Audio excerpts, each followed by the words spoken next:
Satellite Network Affiliates presents The Seminar Link with Zig Ziglar on qualities of success.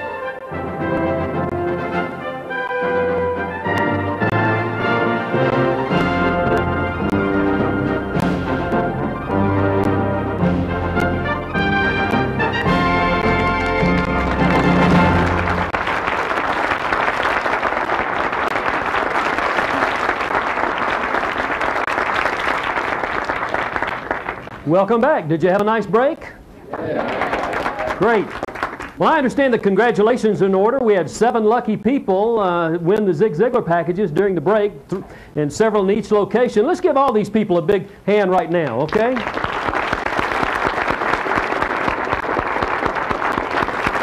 Congratulations to all of you. That's terrific. Well, I think every one of us here today are winners simply by virtue of the fact that we're taking advantage of this unique opportunity to make our lives more productive and successful. The winners I know don't seem to waste time complaining about what's wrong with their lives. They take action to make their lives better. And that's what we're doing here today. We're all taking action by learning more about the qualities we need to develop and refine in order to become the top performers we truly want to be. Zig has helped thousands of people to succeed, and I'm confident he's adding hundreds more to that today in Salt Lake City, Portland, and Kansas City through this tremendous Seminar Link program. During the next session, Zig's going to give us some more practical tools for successful living. He's also going to teach us how to take control of our circumstances instead of letting our circumstances take control of us. Once again, please welcome the electrifying Zig Ziglar. Thank you, Zig.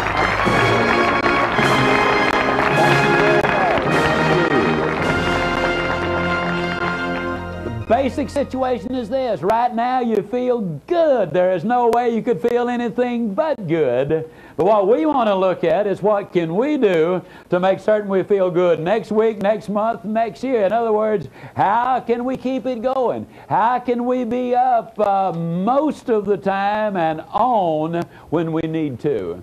Now I'm going to put a lot of emphasis in this session along the lines of the fact that you can have everything in life you want if you will just help enough other people get what they want. And what we're going to do, ladies and gentlemen, is we're going to work with a formula. We're going to give you some steps and procedures which absolutely will make a permanent difference in your life. I would like to remind you that we touched on the first step in our last session when I said to you the first thing you want to do is you want to claim these qualities of life.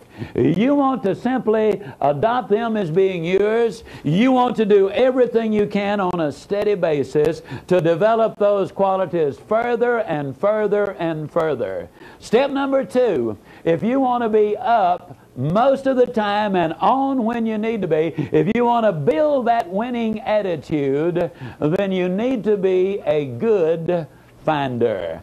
I'm going to stray from what a lot of people believe is the norm in life, the old look out for me first, and then if there's anything left, you can have it approach to life. As I indicated earlier, we teach a seminar in Dallas called Born to Win. People do come from everywhere.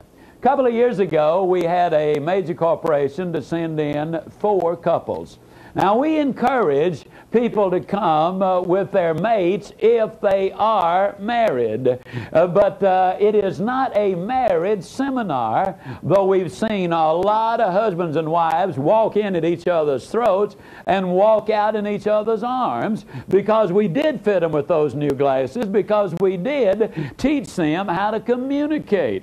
Again, a lot of people really do think that when they take turns talking, that's communication, and that really is not. Well, in this 3 days, I lecture twice a day, but most of the time is spent around a round table with 6 other people. There's a lot of individual instruction. There's a great deal of individual participation. Somebody has rightly said that if you hear it, you forget it. If you see it, you remember it. But if you see it and hear it and do it, you understand, and then you're successful. That's the reason we like to get you involved. It's the doing that makes the difference. Again, you got to be before you can do. You got to do before you can have. Well, these four couples came to our Born to Win seminar, and we had them really involved. When we have these people around those round tables, every time anybody says anything or does anything, the other six people write them a little note, and it says, "I like Jane Jones because." And then they give some specific observable behavior. Because she is so pleasant and gives me encouragement. At work, you could say something like, I like Bill Smith because he brings his projects in on time and under budget. But at the seminar, at the end of it, each person there has got between 50 and sometimes as many as 150 of those little slips. And they literally keep them for months, sometimes even years. Well, the first night, these four couples went out to a late dinner at one of Dallas's finest and certainly one of our most expensive restaurants. They hit the jackpot with a waiter. I mean, he was absolutely magnificent. He had been there over 20 years, been a waiter over 25 years. He was totally professional in every aspect of his job. He was there when he was needed, but he did not join the party. When there was a need, he filled it and disappeared, and he could anticipate those needs. He really was great. Then they got his name, and when they got ready to leave, they left him a 25% tip, which is significant, I hasten to add. They also left, each one of them did, that is, one of those little "I like because" slips. They walked out the front door. They had gotten about 100 feet, 150 feet from the front door when they heard the waiter's voice from the rear. He was calling to them, "Wait a minute, folks, wait a minute." They looked, and there he was. As he ran to them, he was waving those 8 slips of paper. He drew a breath, and he stopped. He said, "You know, folks, I've been a waiter over 25 years. Then they said he broke down and literally could not say a thing for what seemed like forever. When he finally regained his composure, he said, "In 25 years, this is by far the most significant thing that has ever happened to me." He said, "I will never forget tonight." And with that, he turned and walked back in the restaurant. Never a word about the tip, just about those little 8 slips of paper. My good friend Calvert Robert from Phoenix, Arizona, says there are over 3 billion people on the face of this earth who go to bed hungry every night. But he says there are over 4 billion people on the face of this earth who go to bed hungry every night for a word of praise, an appreciation, of love, of hope, of affection, of encouragement. Wouldn't it be tragic if one of those people was your wife, or your husband, or your mom, or your dad, your son or your daughter, or for that matter, someone with whom you work every day of your life? A nice person, a nice lady, a nice guy, who on the surface seems to have everything going their way, but deep down they're in turmoil. And a word of encouragement, of consideration, of kindness, of affection. What a dramatic difference it could make in their lives, and it would only take a moment. Yes, words of encouragement can make such a dramatic difference in someone's life. 3 years ago, I spoke down in Melbourne, Australia. During one of the breaks, a lady came up to me and she said, "Mr. Ziglar, I'm 32 years old." She said, "I have 2 little girls. They're 6 years old and they're 9 years old. They've had psychological problems like you absolutely cannot believe, including a reversion to infantile behavior." She said, "I got your tapes on raising those positive kids." And she said, "In one of them, you say, tell your kids that you love them." But she said, "Mr. Ziglar, in my 32 years of life, there's never been a living, breathing human being who said to me, 'I love you.'" But in your tape, you just kept saying, tell your kids that you love them. And she said, as a matter of fact, it was weird because it seemed every time I would put that particular tape in, it was always on that exact spot. If you don't tell your kids that you love them, they're going to grow up and get married and have kids, and they won't tell their kids that they love them, and somebody's got to break the chain. She said, one night we were seated in our den. I was on one side of the room. My 6-year-old was literally at my feet. My 9-year-old was across the room, and all of a sudden she said, I remembered, and she said, I just more or less blurted it out. Girls, I just want you to know I sure do love you. She said, had my 6-year-old been on a spring, she could not have gotten up any faster. She was like a shot out of a gun. She threw her arms around me and hugged me and kissed me and started crying. And my 9-year-old across the way ran across, and she threw her arms around me and she hugged me and she kissed me, and she started crying. And of course by then I was crying too. She said, Mr. Ziglar, I have no idea how long we cried. Might just have been a moment or two, but it might have been 5, even 10 minutes. She said, all I know is that when we finished crying, that those tears had washed away a lot of the hurt and the pain and the bitterness even that had crept into our lives. Though I was emotionally exhausted, there was an exhilaration that is impossible to describe, a feeling that I'd never had before in my life. She said, the girls and I promised each other that night that never again would we let a day go by that we didn't start that day and end that day by hugging and kissing and declaring our love. She said, you know, Mr. Ziglar, you would have thought that under the emotions of the moment, the circumstances that were there, you would have thought that it would have been easy and natural. But you know, when we got away from the emotion of that moment, we started thinking about it, I felt awkward the next morning.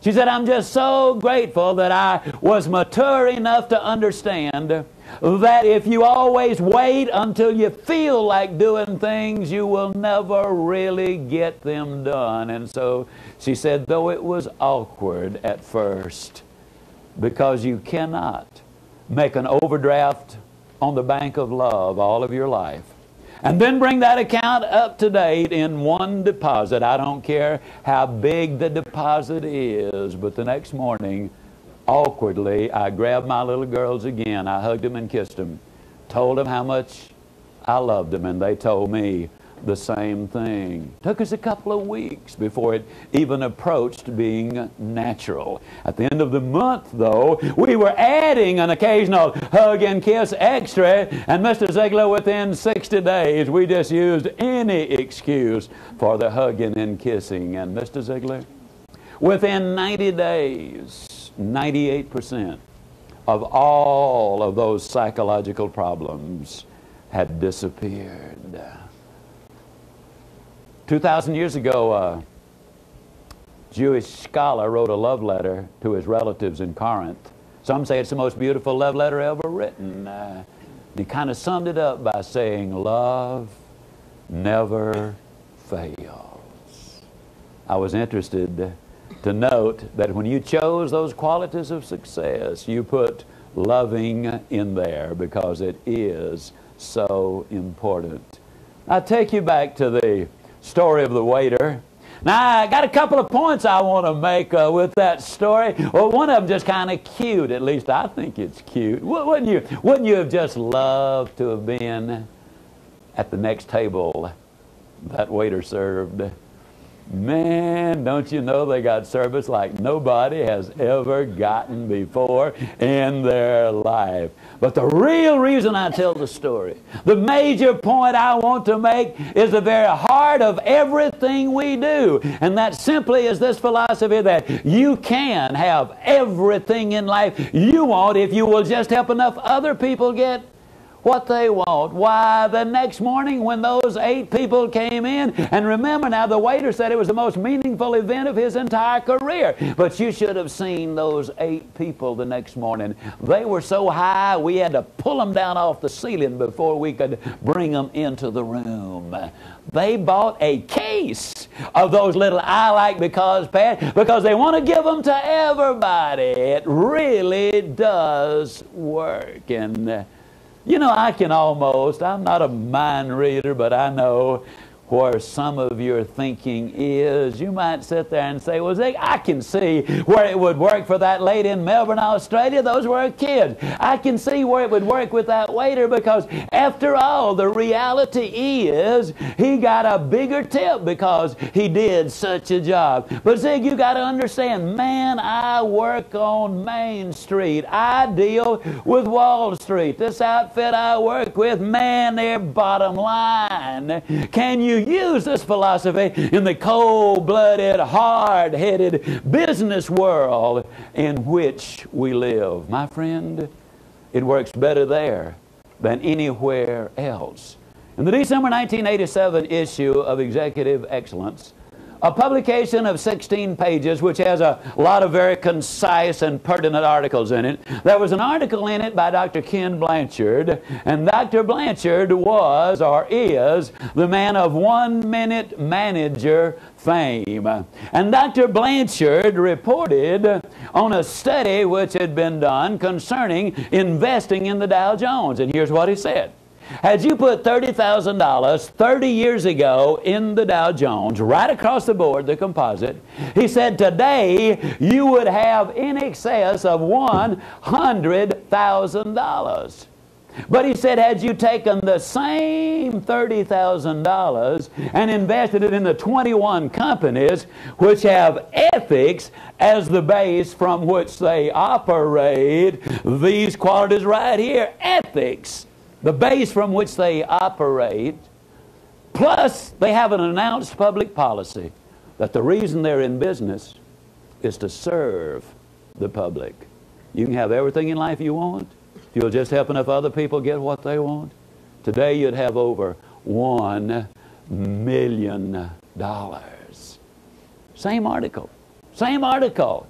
He reports on a study done by Arizona State University of the companies which have paid dividends for the last 100 years. Now, folks, that's financial stability if there's ever been financial stability. And these companies have ethics as the base from which they operate and an announced public policy that the reason they're in business is to serve the public. It's absolutely true.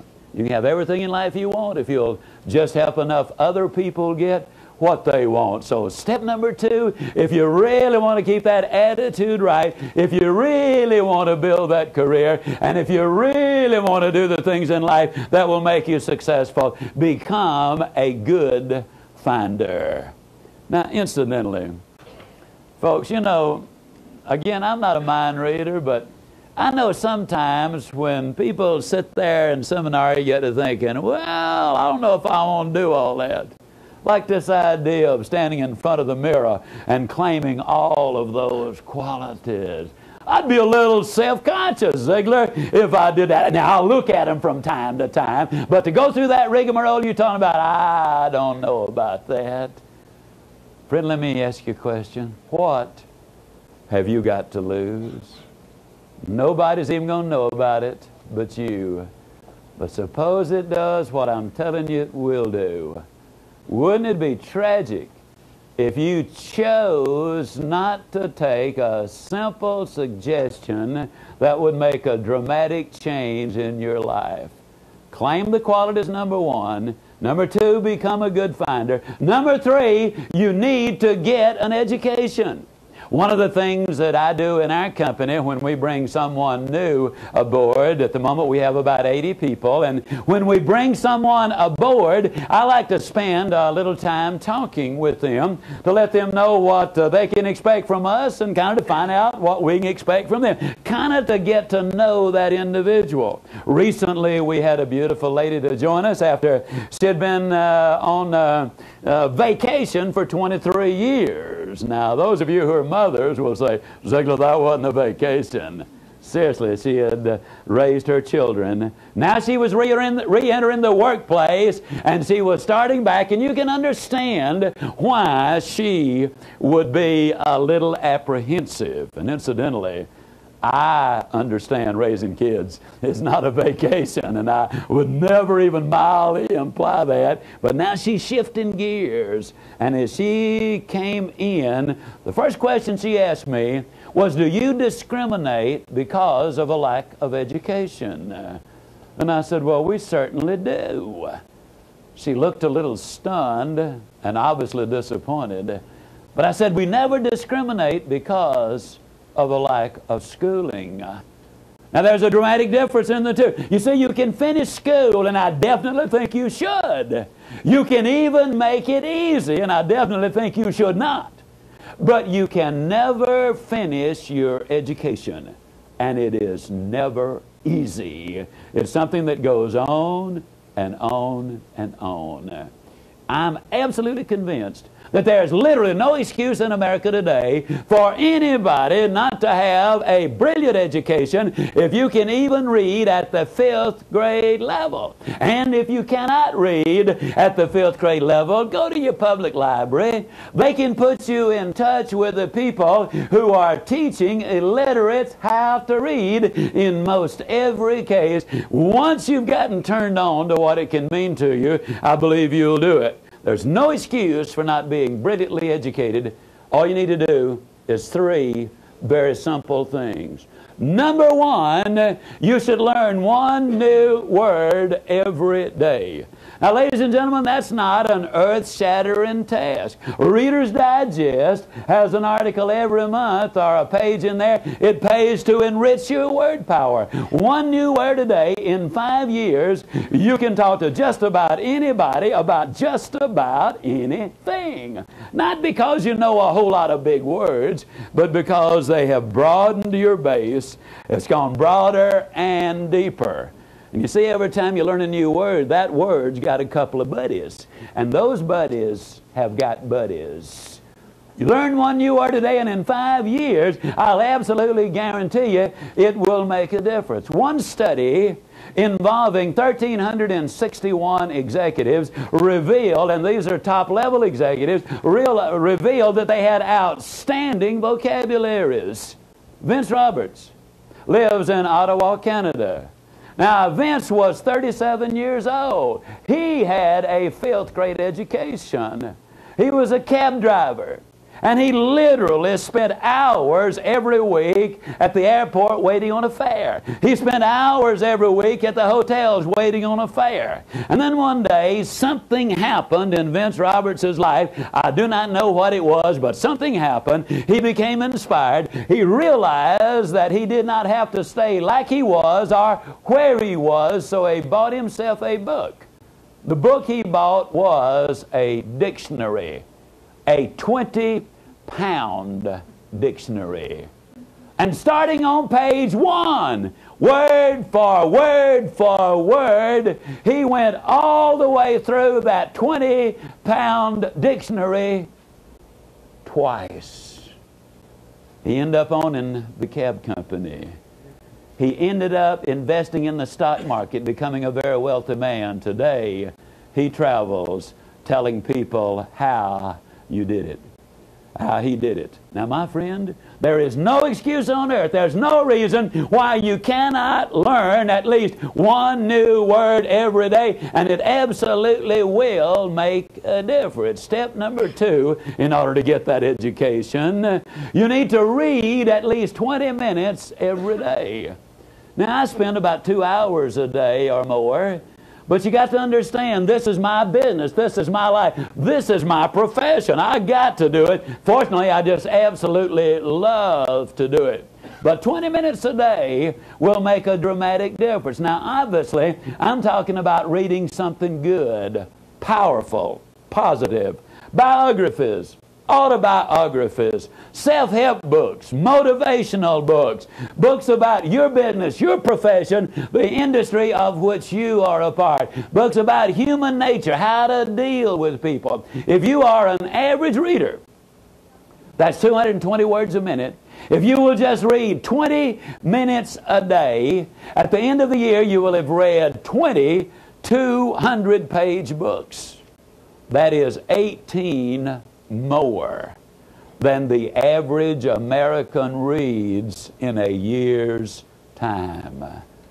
That will give you a colossal advantage in whatever it is that you're doing. And folks, the reality is just a little advantage is all most of us need. It's the little things that make the big difference in life. You call a girl a kitten, she'll absolutely love you. Call her a cat, you got a problem, friend, a bad problem. If you say she's a vision, you score all kind of points. Call her a sight, you're in trouble.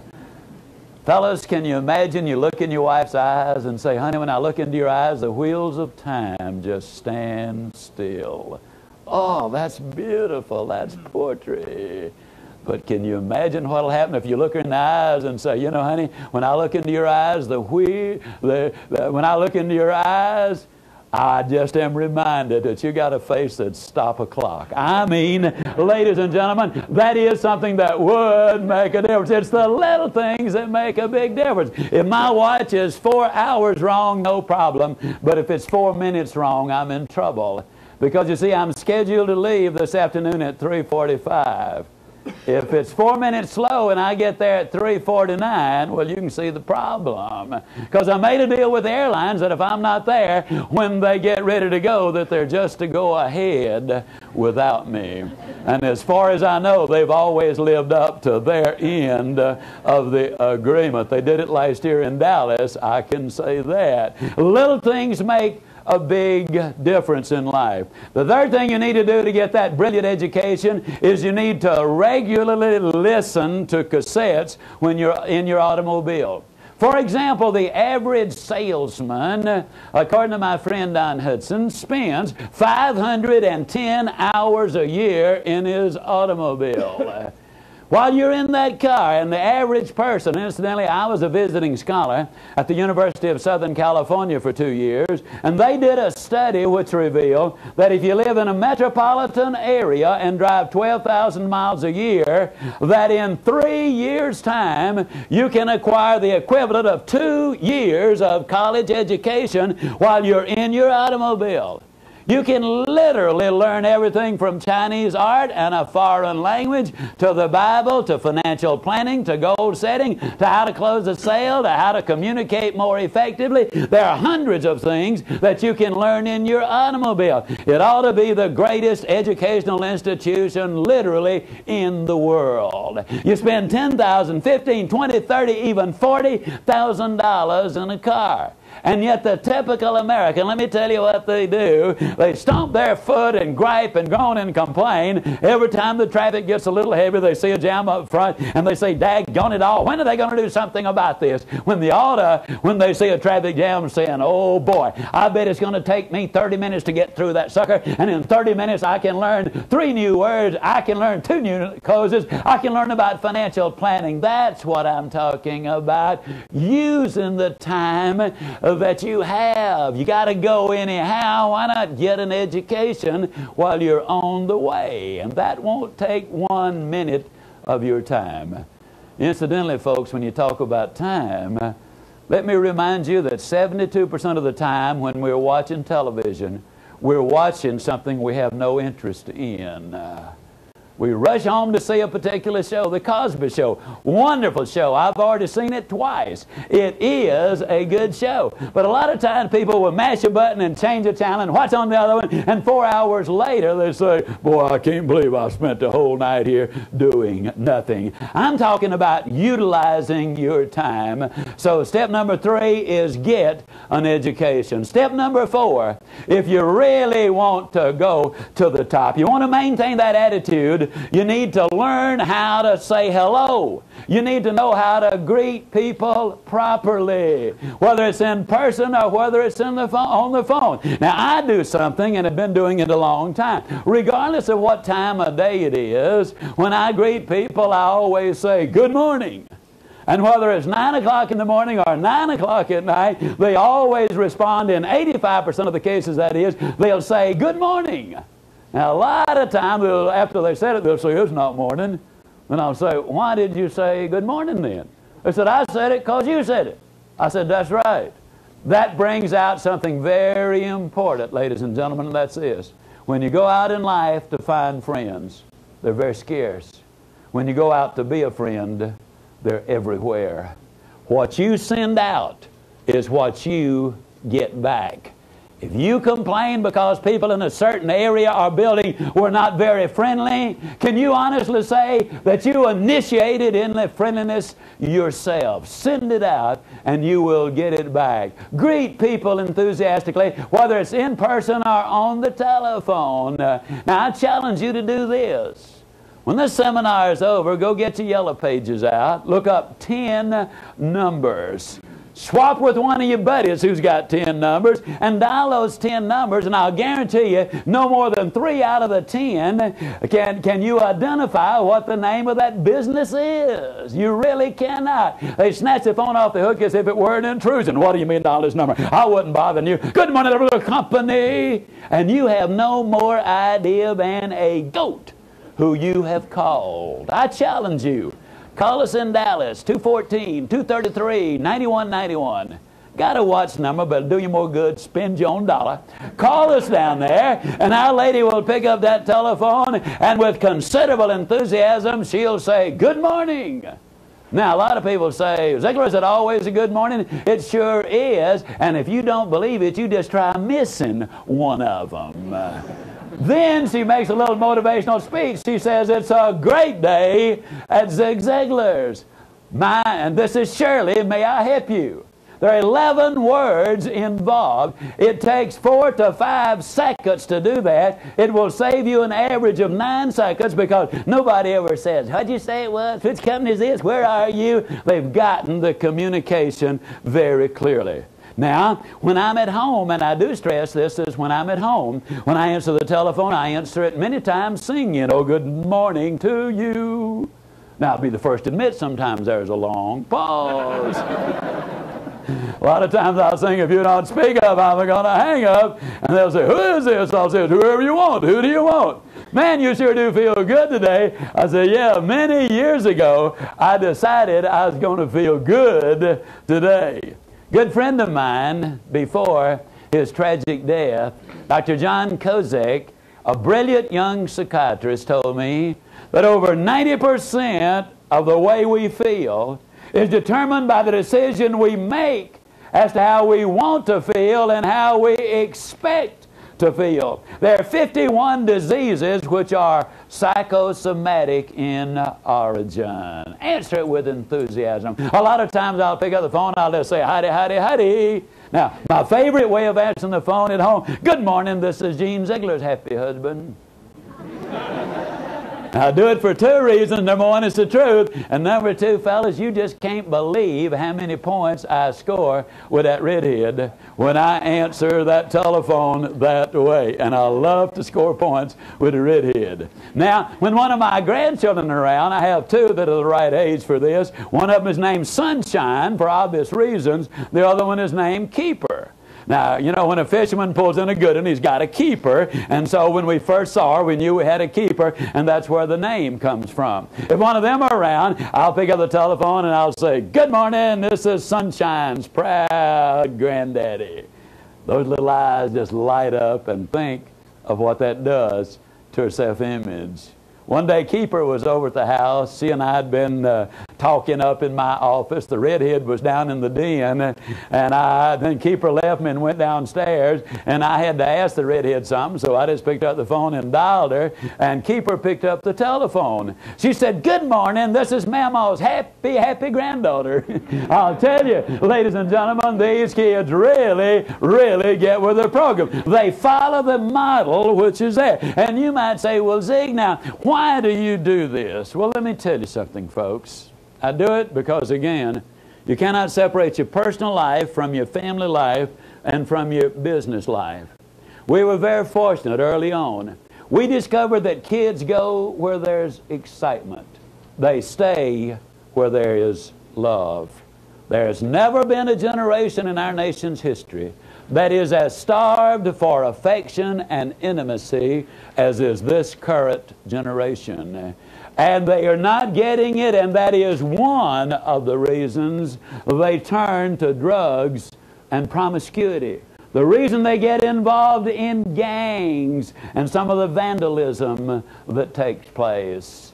We discovered that if their love was there and the excitement was there, that other kids would come play in our den and living room. Our children's friends wanted to, out of curiosity, what kind of people are they up there that answer the telephone that way? So they would come up. Sometimes we had a traffic jam, but I would prefer 14 of those kids in our den and us know everything going on than to have my child somewhere else and have no idea of what was happening.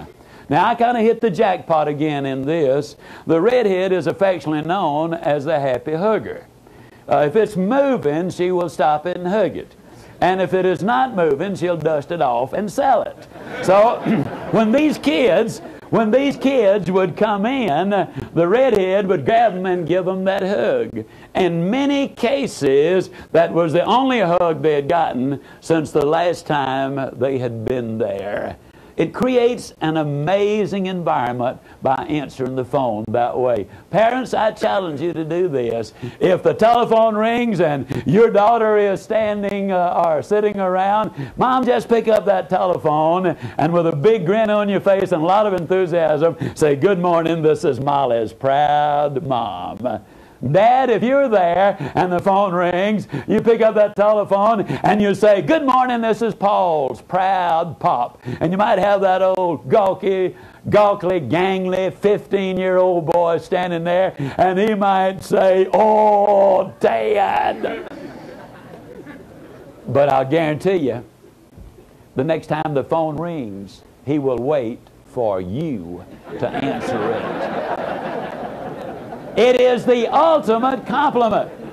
When one of my grandchildren are over there, they never answer the telephone. They go to the telephone, but they wait for me to answer that telephone. I can tell you it'll do wonders for their self-image. Dad, let me talk to you just for a moment. Dr. Ross Campbell says this. He says the average little 6-year-old boy has only gotten 1/6 as much hugging and kissing as has the average little 6-year-old girl. And in the first grade, little boys get in 9 times as much trouble.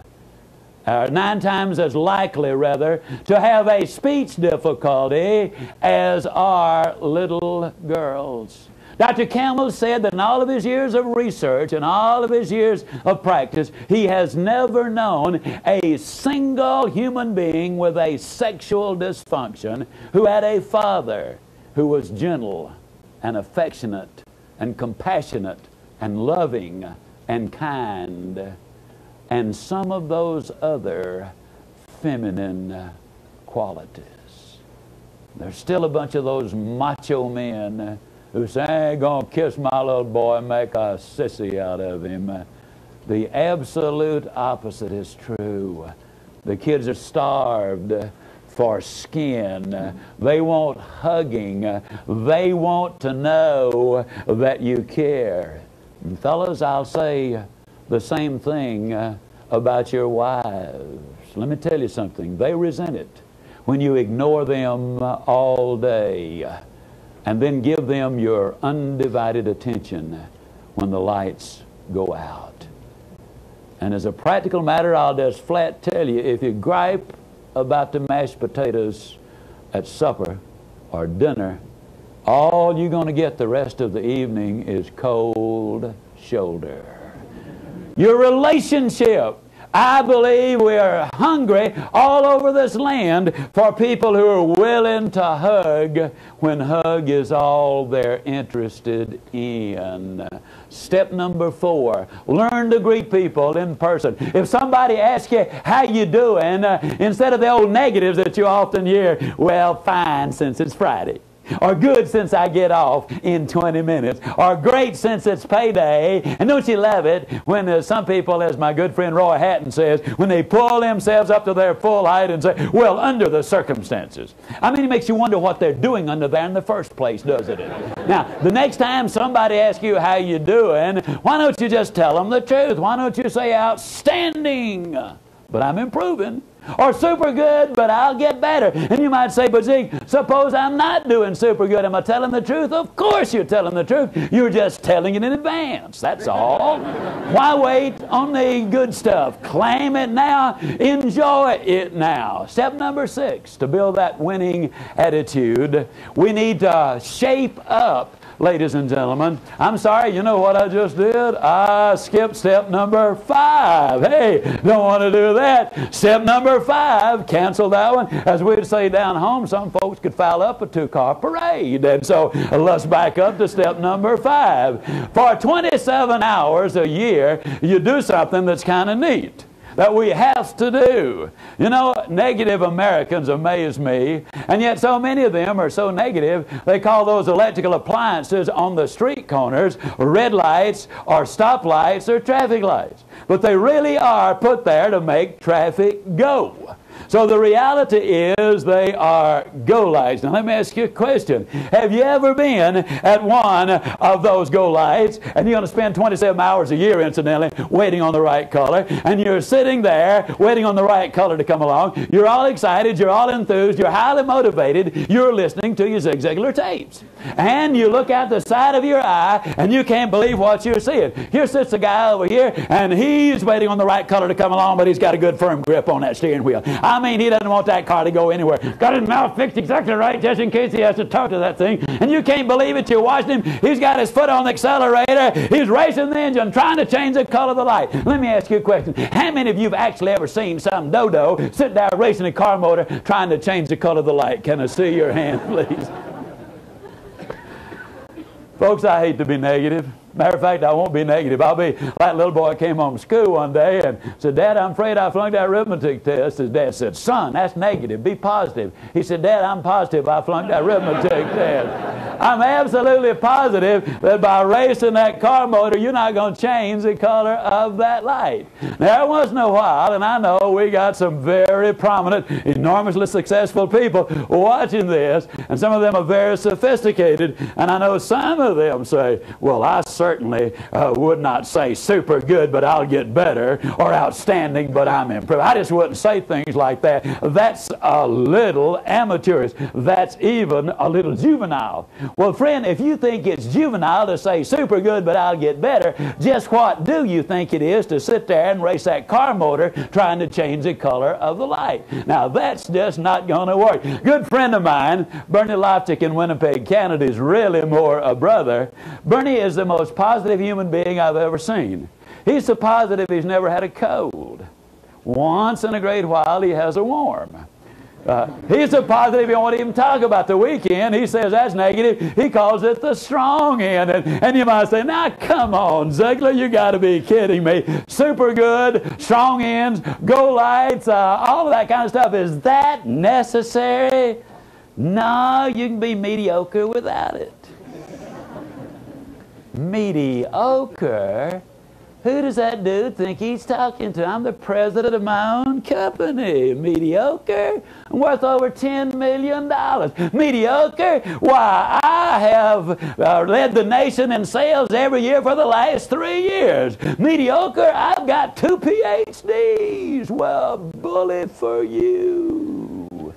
I still say mediocre, because success is not measured by what you've done. compared to what somebody else has done. You might have 10 times the ability they have. Success, real success, is measured by what you've done with the ability you have, compared to what you could have done with the ability you have.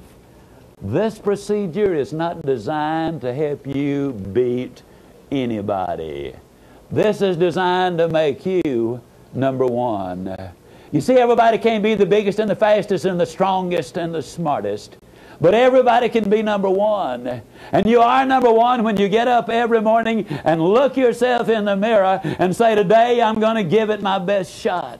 You're number one when at the end of that day you can get back in front of that mirror and say, today I gave it my best shot. You're number one with the one who is the most important as far as your success is concerned. So step number 5, if somebody asks you, ladies and gentlemen, directions, instead of saying you go down to the red light, tell them the truth. You say you go down to the go light.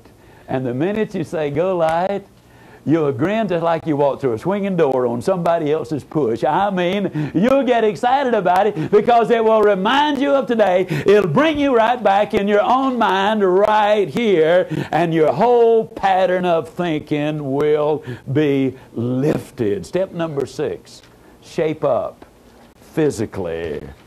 Now, when I talk about shaping up physically, there are about 3 factors involved. Remember, we deal with the physical, we deal with the mental, we deal with the spiritual. The first thing in shaping up physically is you need to get enough sleep. The evidence is overwhelming that when you sleep, that's the only time certain chemicals are reproduced in your brain. And these chemicals are necessary to keep your body in balance. If you do not get enough sleep, the first thing you lose is that incredible energy. The second thing you lose is you lose that alertness that makes a difference.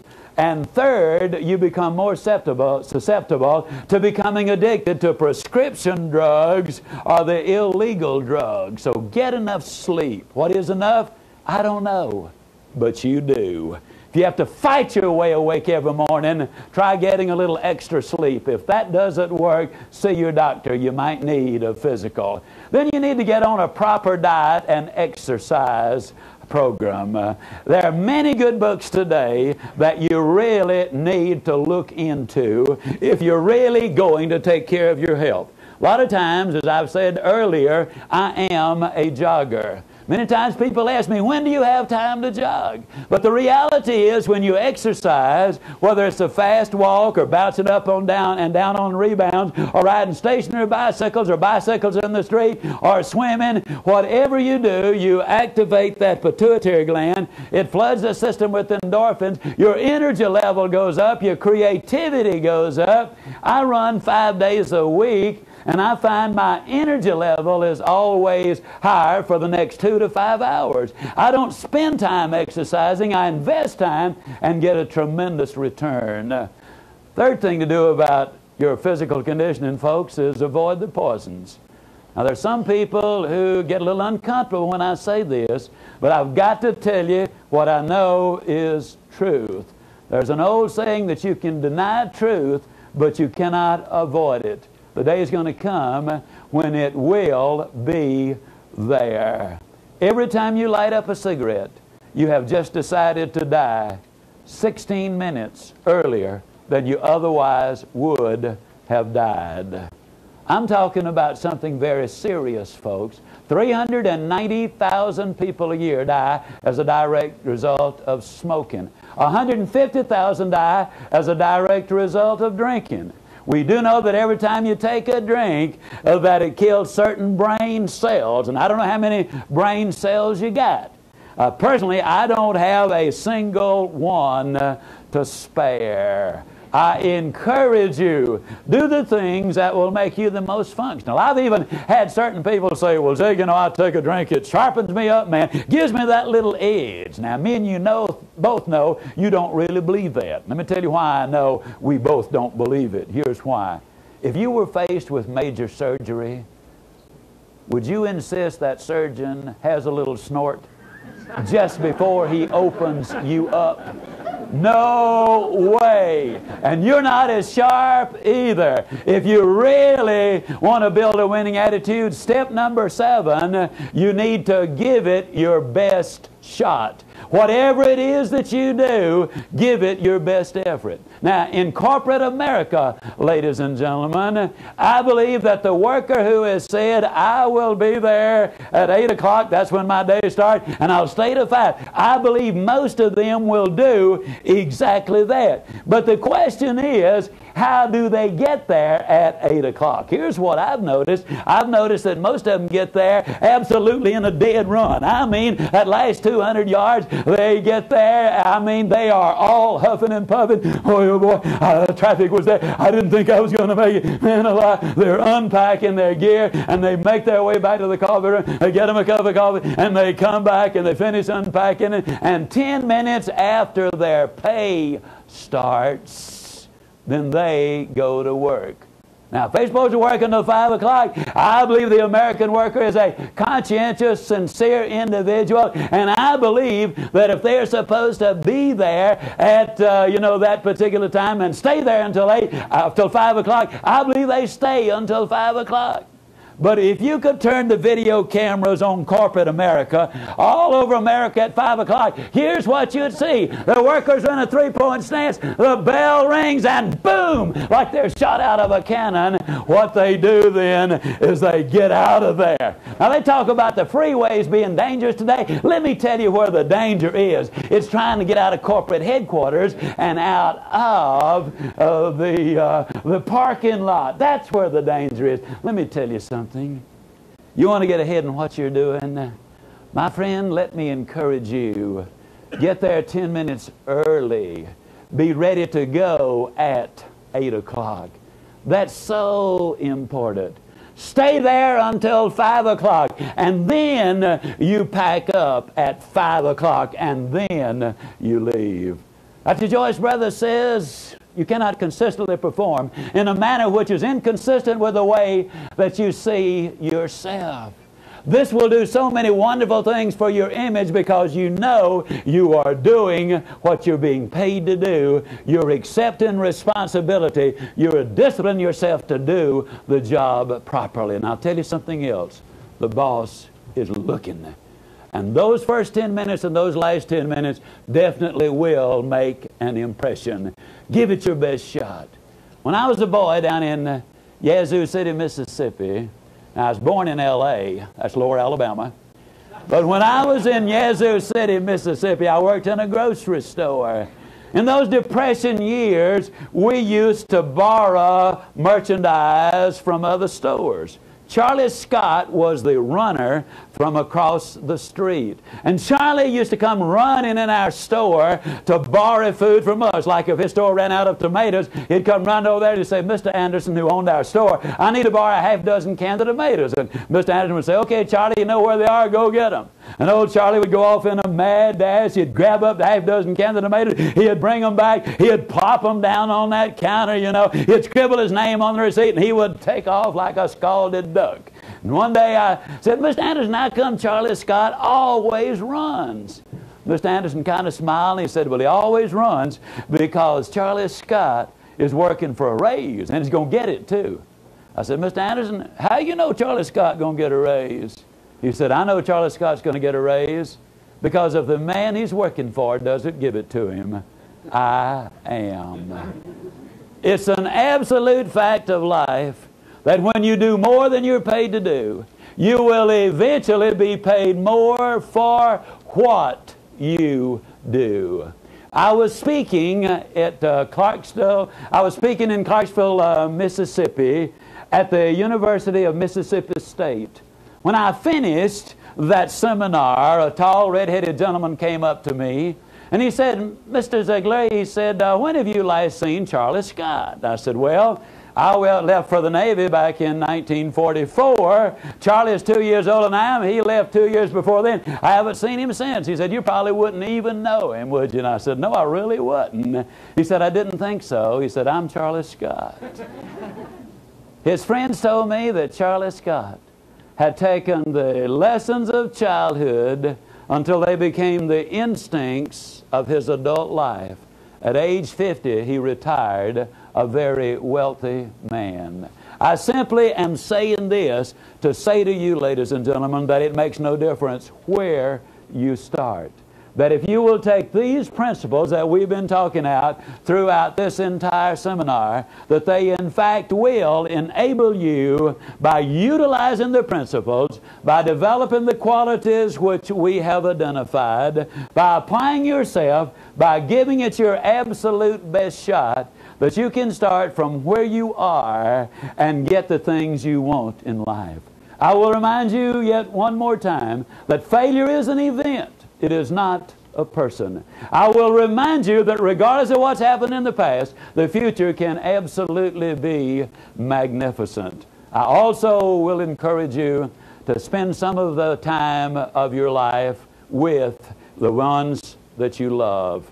Our research states beyond any reasonable doubt that if we have balance in our life, we're going to be able to accomplish more of our objectives than if we only have that one financial objective. And again, I'm not putting money down, but there are a lot of other things that go along with it.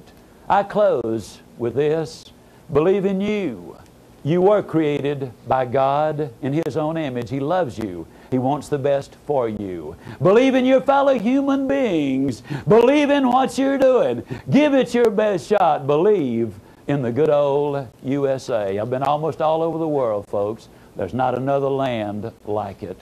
How lucky we are to be here. Take advantage of its opportunities. And finally, had I been on trial for my life, and had you been my judge and my jury, and had you commissioned me to tell you the things that you needed to do to get the most out of your life, with my very life at stake, I would have said to you exactly what I have said. So take these steps, follow these procedures, because if you do, I'll see you, and yes, I really do mean you, at the top. Thank you, and God bless you. Thank you so much. Thank you. Thank you very much. Thank you. Thank you, ladies and gentlemen. Thank you. Thank you. Thank you. Zig Ziglar.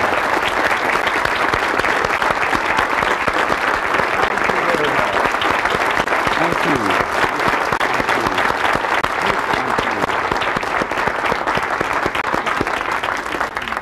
Has this been an incredible day for you? Let's give Zig one more well-deserved round of applause.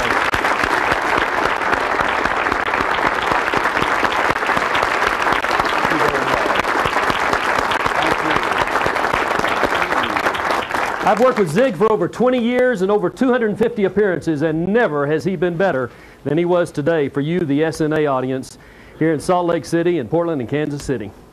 You know, I kind of hate to see our day here together come to an end, but I guess it's really just a new beginning for each of us, isn't it? We now have the challenge to take these valuable, life-changing principles we've learned here today and incorporate them into our everyday lives. That's a true test for us, because when the excitement of the moment fades away and we're caught once again in the daily grind, it's much too easy to forget that these are the vital issues which determine the quality of our lives, our happiness, our success, and indeed, our personal destiny is solely up to each one of us. Well, before you leave today, I want to ask you one more time to please complete the pink evaluation form in your seminar packet. Your opinions are very valuable to us. Be sure to watch, too, for the upcoming SNA program schedule. It'll be featuring several excellent programs each month, which are coming right to your city. The seminar link will continue to have the finest speakers and the most timely topics. Remember, the seminar link is your connection to the world's best. Thank you and goodbye.